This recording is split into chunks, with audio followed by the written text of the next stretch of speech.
Thank you, Merci au Maroc. La Côte d'Ivoire. Merci, Monsieur le Président, d'avoir donné la parole à la Côte d'Ivoire.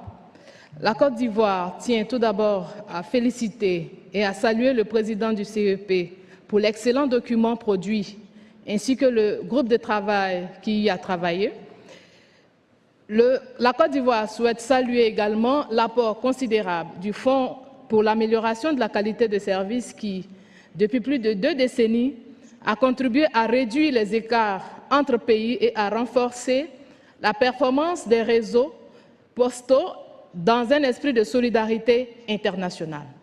Toutefois, nous partageons les préoccupations exprimées dans ce rapport concernant la baisse continue des contributions. Cette tendance, si elle n'est pas inversée, menace la viabilité du fonds. À cet égard, la Côte d'Ivoire soutient la conduite de l'étude complète du modèle FACS durant le cycle de Dubaï, en veillant à ce que toutes les régions soient pleinement associées.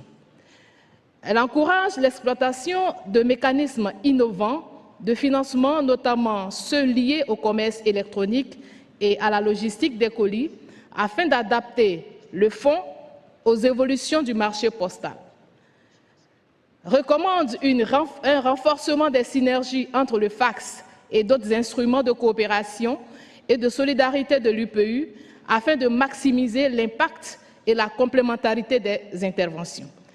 Souligne la nécessité d'un meilleur alignement entre le FACS et les priorités stratégiques de l'UPU, en particulier la durabilité, la digitalisation et la sécurité de la chaîne logistique.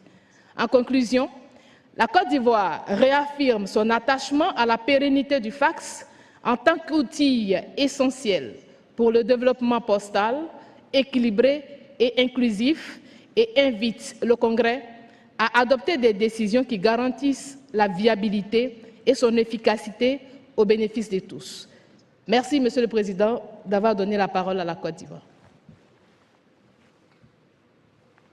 Thank you very much. Merci beaucoup.